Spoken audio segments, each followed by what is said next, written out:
ونستغفره ونؤمن به ونتوكل عليه ونعوذ بالله من شرور أنفسنا ومن سيئات أعمالنا من يهده الله فلا مضل له ومن يضلل فلا هادي له ونشهد أن لا إله إلا الله وحده لا شريك له ونشهد أن سيدنا وسندنا ونبينا ومولانا محمدا عبده ورسوله صلى الله تعالى عليه وعلى آله وأصحابه أجمعين أما بعد فأعوذ بالله من الشيطان الرجيم بسم الله الرحمن الرحيم ومن يتق الله يجعل له مخرجا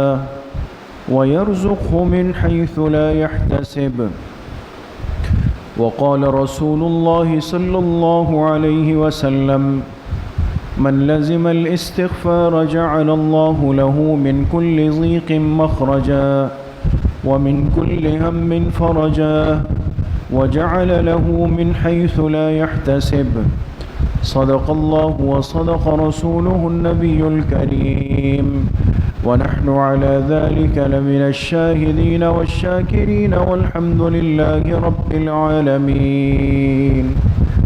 درود شریف پڑھ لیں. اللهم صل على محمد وعلى آل محمد كما صليت على إبراهيم وعلى آل إبراهيم إنك حميد مجيد. اللهم بارك على محمد وعلى آل محمد كما باركت على إبراهيم وعلى آل إبراهيم إنك حميد مجيد. میرے محترم دوستوں، بھائیوں اور بزرگوں، اللہ پاک نے ہمیں جس زندگی کی نعمت سے نوازا ہے،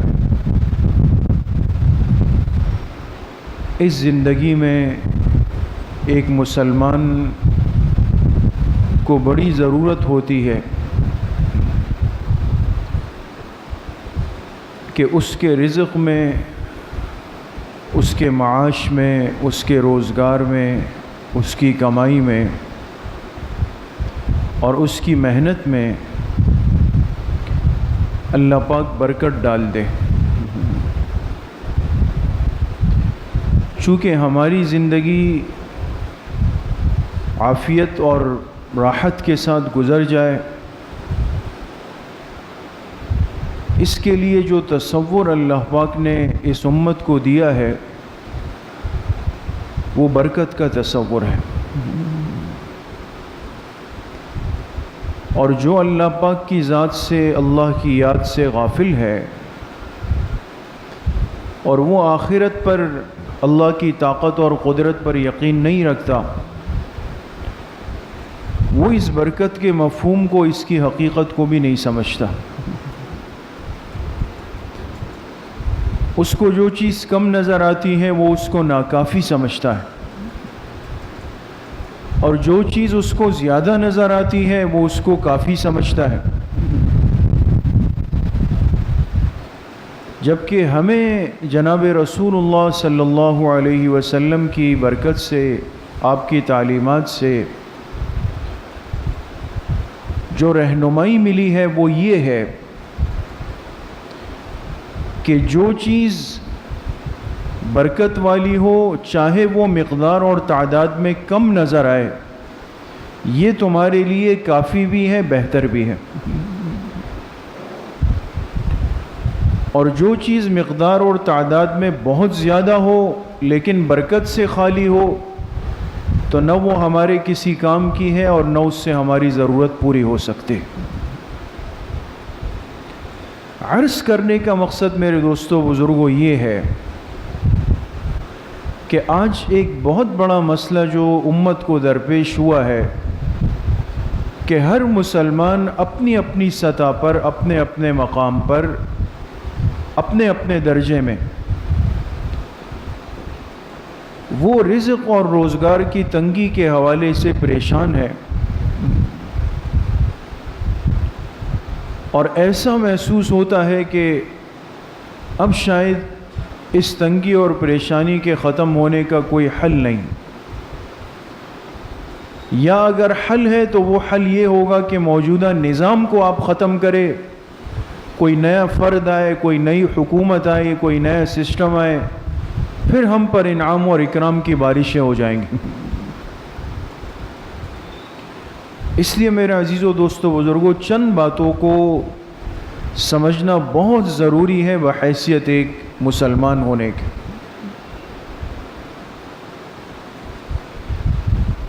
لیکن اس سے پہلے میں ایک بات عرض کر دوں، اصل موضوع پہ جانے سے پہلے، اور وہ ایک حدیث مبارکہ ہے، بڑی عجیب روایت ہے، اور موجودہ حالات کو دیکھتے ہوئے انسان کو خوف بھی آتا ہے کہ ہم اس زمانے اور دور میں کہیں داخل تو نہیں ہو گئے، اس لیے کہ آپ حضرات دیکھ رہے ہیں کہ ان چند دنوں میں جس تیزی سے اہل اللہ، اہل علم، علماء اور اللہ کے نیک بندوں کی رحلت ہوئی ہے، بڑے بڑے ہمارے اکابر علماء اور اہل اللہ بھی وہ جو اللہ کے مقربین تھے، اور جن کی دعاؤں سے اور جن کے رونے سے انسان بہت سارے فتنوں سے محفوظ رہتا ہے، ایسے نیک اللہ والے بندے ان چند دنوں میں ہم سے رخصت ہوئے ہیں دوستو، ان چند دنوں میں۔ ہمیں تو شاید اس چیز کا اتنا اندازہ نہ ہو کہ کتنا بڑا نقصان ہو چکا ہے، لیکن جو اس بات کی حقیقت کو سمجھتے ہیں وہ بہت زیادہ پریشان ہیں۔ ہم تو کہتے ہیں چلے بھئی ایک عالم تھے، فوت ہو گئے، ہر ایک نے جانا ہے، جانا تو سب نے ہے، لیکن سوچنے کی بات یہ کہ ایک مہینے میں 28 علماء کا ایک ساتھ اس طرح ایک دن کر کے ہر دن صبح اٹھے تو میسج میں آیا ہوا کہ فلاں حضرت چلے گئے، اگلے دن اٹھے فلاں حضرت بھی چلے گئے۔ تو جو حدیث مبارکہ آج جمعے کی تیاری کرتے ہوئے ایک حدیث نظر سے گزری کہ جناب رسول اللہ صلی اللہ علیہ وسلم نے ارشاد فرمایا کہ جب میری امت میرے لائے ہوئے دین کے علماء سے تنفر کرنے لگے گی اور ان سے دور ہونے لگے گی، تو 3 باتیں اس امت کو دیکھنی پڑے گی۔ بہت غور سے سنیں دوست، جب میری امت میرے دین کے علماء سے دور ہٹنے لگے گی، تنفر کرنے لگے گی، 3 باتیں ان کو دیکھنی پڑے گی۔ پہلی بات تو یہ کہ اللہ پاک ان کی زندگیوں سے برکتیں ختم کر دیں گے۔ یہ جو آج صورتحال بن رہی ہے، ہر انسان ایسا نہیں ہے دوستو، یہ یقین کریں کہ ہم یہ سمجھے کہ یار میں تو رکشہ چلانے والا ہوں اس لیے میں پریشان ہوں، یا میں ٹھیلا لگانے والا ہوں اس لیے پریشان ہوں۔ کروڑ پتی ارب پتی لوگ آپ سے زیادہ پریشان ہیں، بہت زیادہ پریشان ہیں۔ تو پہلا نقصان یہ ہوگا، فرمائے کہ اللہ پاک برکتیں اٹھا لیں گے، ختم کر دیں گے، اور دوسرا نقصان یہ ہوگا کہ اللہ پاک ان پر ظالم کو مسلط کریں گے، اور فرمائے تیسرا نقصان یہ ہوگا کہ اگر انہوں نے توبہ نہیں کی تو ایمان کے بغیر ان کی موت واقع ہو جائے گی۔ یہ صحیح روایت ہے۔ اب اس روایت کو دیکھنے کے بعد دوسری طرف جو علماء کی کثرت سے روانگی نظر آتی، ایک دو علماء اچانک ایسے جا رہے، یہ اچھا شگون نہیں ہے دوستو۔ اس لیے سب سے پہلے تو اللہ پاک سے عافیت کی دعا بھی مانگے، اور جتنے اللہ کے مقبولین ہیں، اہل علم ہیں، علماء ربانیین ہیں جو باقی ہیں، ان کی زندگیوں میں، ان کی عمر میں برکت کی بھی دعا مانگے۔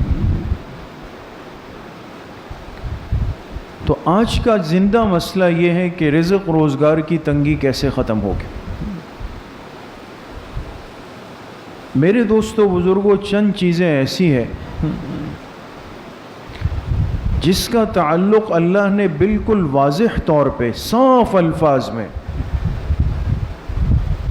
الفاظ میں اس مسلمان کے رزق سے، اس کے روزگار سے، اس کی تجارت سے جوڑ دیا، لیکن ہمیں ان چیزوں کا اندازہ نہیں ہے۔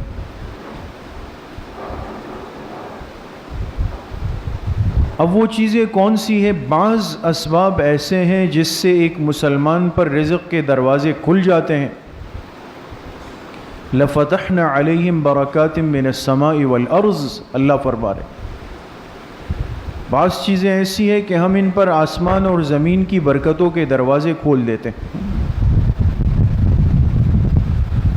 اور بعض کام ہماری زندگی کے میرے دوستوں بزرگوں ایسے ہیں کہ اگر ہم اس کو نہ چھوڑیں تو رزق کے دروازے اپنے ہاتھ سے انسان بند کر دیتا ہے۔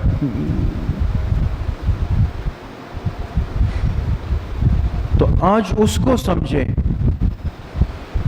کہ اسباب رزق کو کشادہ کرنے والے اور رزق میں برکت ڈالنے والے کام کیا ہے، اور رزق کو تنگ کرنے والے، رزق کے دروازوں کو بند کرنے والے کام کیا ہیں۔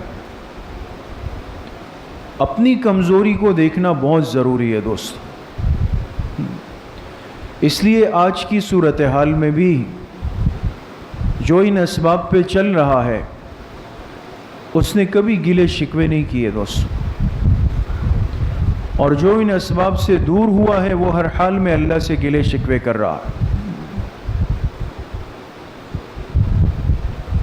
وہ باتیں آج سمجھنا بہت ضروری ہے، کوئی نئی بات نہیں، ایک مسلمان کی زندگی کا حصہ ہے، لیکن فرق صرف اتنا ہے کہ ہمیں توجہ نہیں ہے۔ سب سے پہلی چیز، سب سے پہلا عمل جس کو قرآن کریم نے بیان کیا، وَأْمُرْ أَهْلَكَ بِالصَّلَاةِ وَاصْطَبِرْ عَلَيْهَا لَا نَسْأَلُكَ رِزْقًا نَحْنُ نَرْزُقُكَ وَالْعَاقِبَةُ لِلتَّقْوَى۔ یہ اللہ پاک فرما رہے ہیں سورۃ النحل کے آخر میں۔ ایک مسلمان کی زندگی میں رزق کی کشادگی اور برکت کا سب سے پہلا سبب کیا ہے؟ اللہ پاک فرما رہے ہیں وَأْمُرْ أَهْلَكَ بِالصَّلَاةِ وَاصْطَبِرْ عَلَيْهَا، اپنے گھر والوں کو نماز کا کہو اور خود بھی اس نماز پر مضبوطی سے جمے رہو۔ یہ قرآن کی آیت پڑھ رہا ہوں دوستو۔ وَأْمُرْ أَهْلَكَ بِالصَّلَاةِ، اپنے گھر والوں کو نماز کا کہو اور خود بھی اس پر مضبوطی سے جمے رہو۔ لَا نَسْأَلُكَ رِزْقًا، ہم آپ سے رزق کے بارے میں نہیں پوچھیں گے۔ پھر نحن نرزقک، اللہ فرمانے تمہارے رزق کا انتظام پھر ہم کریں گے۔ اللہ وعدہ فرما رہے یہ پھر تمہارا مسئلہ نہیں رہے گا، پھر ہم اس کا انتظام کریں گے۔ دیکھیں یہ مطلب نہیں کہ ایک آدمی کہے چلو بھئی اب آج سے نماز کی پابندی شروع کرتے ہیں اور گھر میں معتکف ہو کے بیٹھ جاتے ہیں، رزق تو آئے گا، یہ مطلب نہیں۔ شروع میں جو بات میں عرض کی میں نے اسی وجہ سے کہ ہمارے پاس ایک تصور ہے برکت کا۔ یہ مسلمان آج بھی صبح دکان جاتا ہے، آج بھی صبح اپنی جاب پہ جاتا ہے، آج بھی اپنی تجارت اور فیکٹری کے لیے جاتا ہے، لیکن اگر یہ نماز کا اہتمام کر کے گیا ہے تو اس کا کمایا ہوا رزق الگ انداز کا ہوگا، اور اگر یہ نماز سے غافل ہو کے گیا ہے تو اس کے رزق کی حالت الگ ہوگی۔ اللہ یہ سمجھانا چاہتا ہے۔ اب ہم میں سے ہر مسلمان اپنی زندگی کو دیکھ لیں کہ نمازوں کے اہتمام کی کیا کیفیت ہے۔ اگر آپ غور کریں تو بہت سارے ہمارے مسلمان بھائی ایسے ہیں، اور ہم بھی کمزور ہیں، بہت دفعہ ہم اگر نماز چھوڑ دیتے ہیں، فرض نماز جماعت سے چھوڑ دی ارے بھائی کیوں چھوڑ رہے ہو؟ نماز میں آپ نظر نہیں آئے۔ یار آج دکان میں بہت مصروف تھا، یعنی دکان کی مصروفیت کے لیے نماز چھوڑ دی۔ اللہ نے جس چیز کو ذریعہ بنایا تھا رزق میں برکت کا، یہ اسی رزق کے لیے نماز کو چھوڑ رہا ہے۔ آپ غور کریں تھوڑی دیر کے لیے۔ ایک آدمی کو بتایا جائے کہ جی آپ کو بہت جلدی وہاں پر پہنچنا ہے، آپ جلدی کریں، 5 منٹ ہیں آپ کے پاس، اور یہ بھاگتا ہوا جا رہا ہے، گاڑی کے پاس پہنچ، پیچھے سے کوئی کہے بھائی یہ چابی تو لے لو، کہا بھائی نہیں چابی نہیں، دیر ہو رہی ہے۔ صحیح کہہ رہا ہے غلط کہہ رہا ہے؟ غلط کہہ رہا ہے نا، چابی نہیں تو گاڑی کیسے چلائے گا؟ تو آج کا مسلمان اپنے رزق کے لیے دکان کی طرف تو دوڑ رہا ہے، لیکن اس دکان کے ذریعے اللہ نے جو اس کا رزق لکھا ہے اس رزق کی چابی کو چھوڑ کے بھاگ رہا ہے۔ لہذا دکان کے لیے نماز چھوڑ دی۔ آج کسٹمر زیادہ تھے، نماز چھوڑ دی۔ آج میٹنگ تھی، نماز چھوڑ دی۔ آج جو ہے وہ کنٹینر اپلوڈ ہو رہا تھا، نماز چھوڑ دی۔ جو چیز رزق میں برکت کا ذریعہ تھی اسی کو پیچھے کر دیا، اور آگے جا کے رزق کو حاصل کرنے کی کوشش کر رہا ہے۔ اتنی بڑی نادانی۔ اب ان سارے حالات میں جو معاملات آج چل رہے ہیں، آپ جس مجلس میں بیٹھ جائیں، آپ مسجد میں ہو، گھر میں ہو، دعوت میں ہو، دوستوں میں ہو، خاندان میں ہو، بلڈنگ میں ہو، محلے میں، جہاں بھی ہو، ایک موضوع چل رہا ہے کہ کیا بنے گا، کیا بنے گا صورتحال کا۔ معیشت یہاں آ گئی، ڈالر وہاں پہنچ گیا، اور بجٹ آ گیا، یہ ہو گیا، وہ سب چیزیں ہو رہی ہیں۔ تبصرے اور بڑی بڑی باتیں اور بڑی بڑی رائے اور بڑے بڑے سلسلے، یہ سب چل رہے ہیں۔ ہر آدمی اس قابل نظر آتا ہے کہ یہ شاید پاکستان کے لیے نیا بجٹ تیار کر سکے، اتنی باتیں ہمارے پاس ہیں۔ لیکن رات 3 بجے تک، 4 بجے تک کریں گے گپ شپ اور باتیں، پھر اٹھیں گے اگلے دن 12-1 بجے، فجر کی نماز گئی۔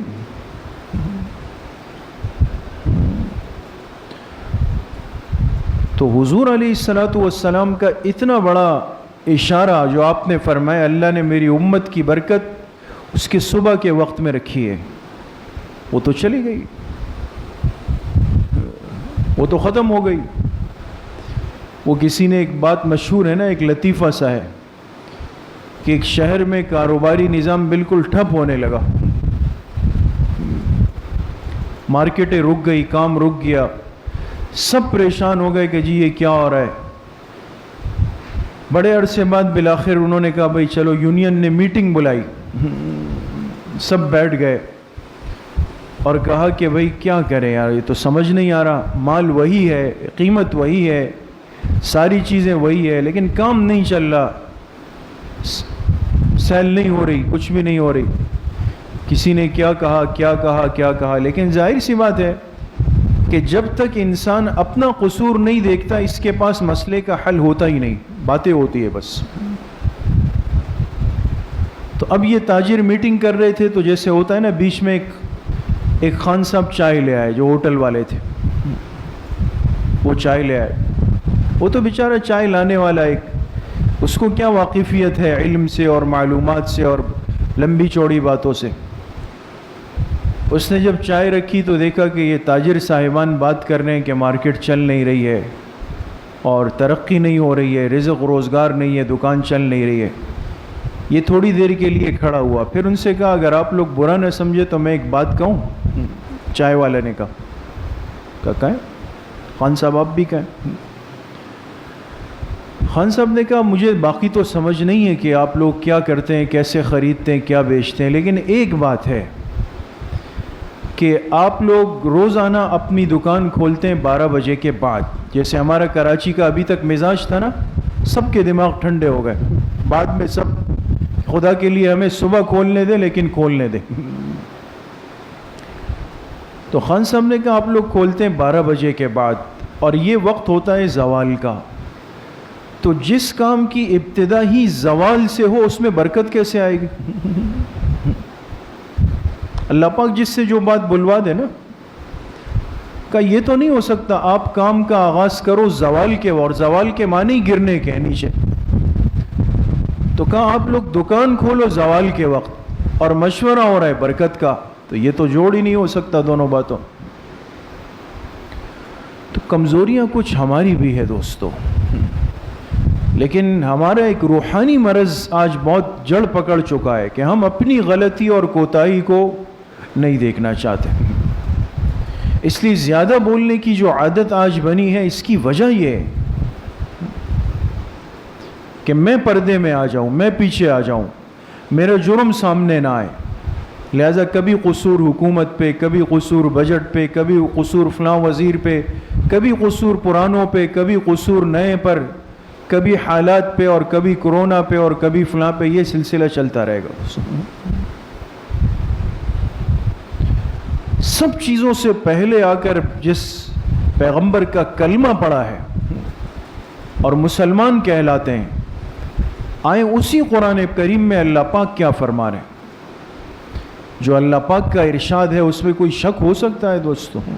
اللہ جس چیز کی ذمہ داری اپنے اوپر لیں، نحن نرزقک، اے میرے بندے تو خود نماز پر جم جا، پابندی کر لے، اور اپنے گھر والوں سے اہتمام کروا لے، پھر تیرا رزق میرے ذمہ۔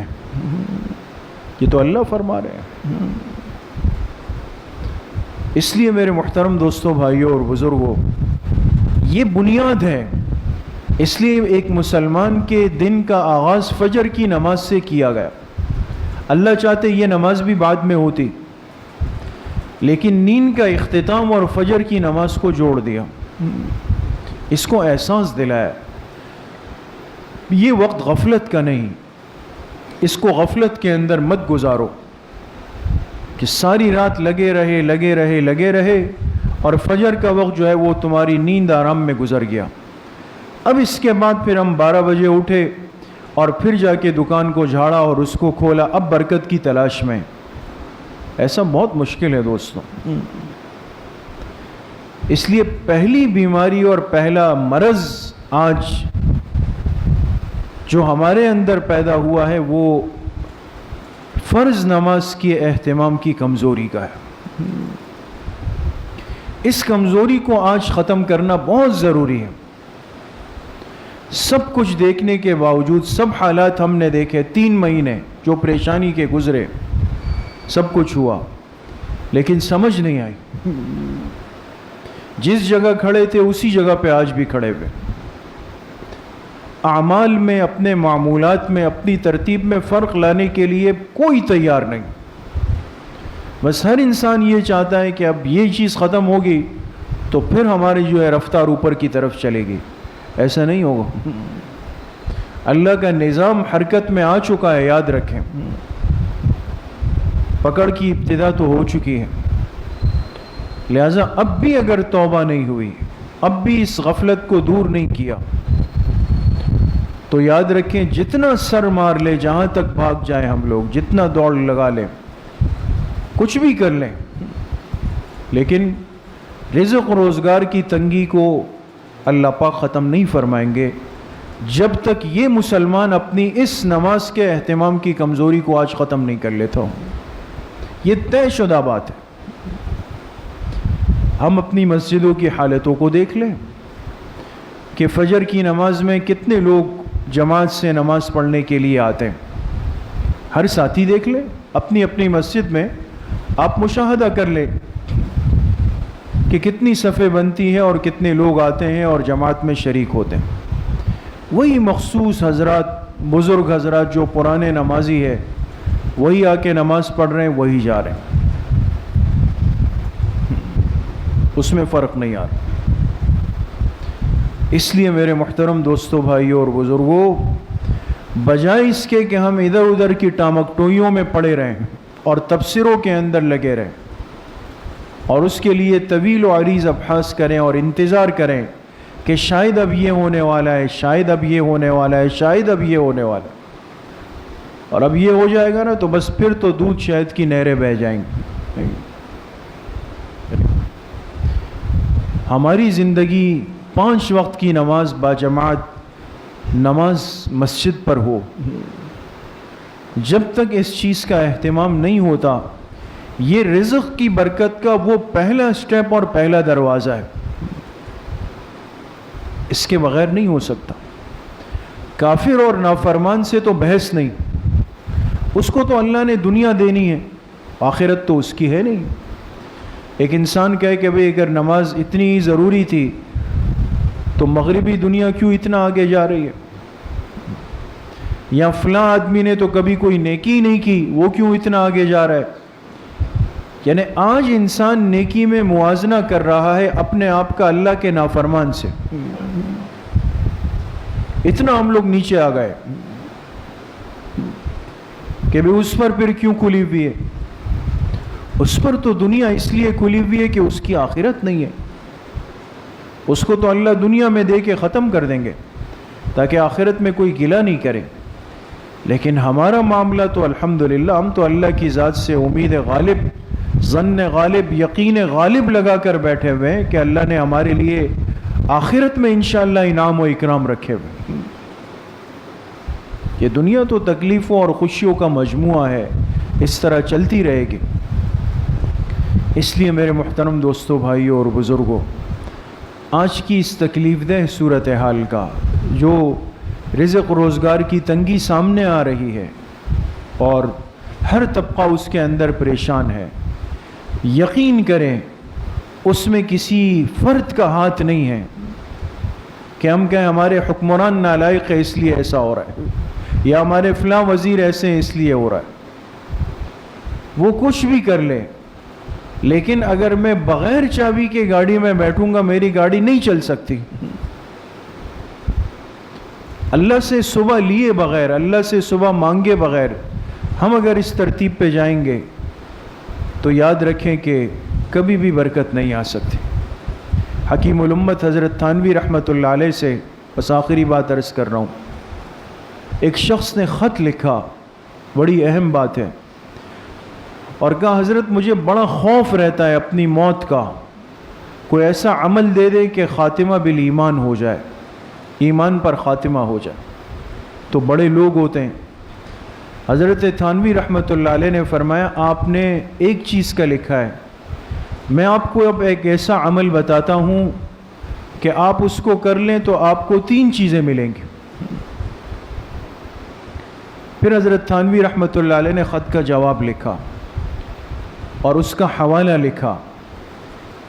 علامہ طحطاوی رحمۃ اللہ علیہ بہت بڑے فقیہ گزرے، ان کی کتاب ہے مراق الفلاح، اس میں علامہ طحطاوی رحمۃ اللہ علیہ نے روایت نقل کی ہے دوستوں، اور بڑی اہم اور آسان چیز ہے۔ حضرت لکھتے ہیں کہ آپ علیہ الصلاۃ والسلام نے فرمایا کہ میرا جو امتی فجر کی نماز کے لیے اٹھ جائے، گھر میں وضو کر کے گھر میں فجر کی سنتیں گھر میں پڑھ لے، سنتیں گھر میں پڑھ لے، اور پھر مسجد جا کے فرض نماز ادا کر لے، تو اللہ اس کو 3 انعامات دیتے ہیں۔ 3 انعامات۔ پہلا انعام یہ دیں گے کہ اللہ پاک اس عمل کی برکت سے اللہ اس کی جان کی حفاظت کی ذمہ داری لے لیتے، اس کو کوئی چیز تکلیف نہیں دے گی پورا دن۔ نمبر 2، اللہ پاک اس کے رزق میں پورا دن برکت ڈال لیتے ہیں۔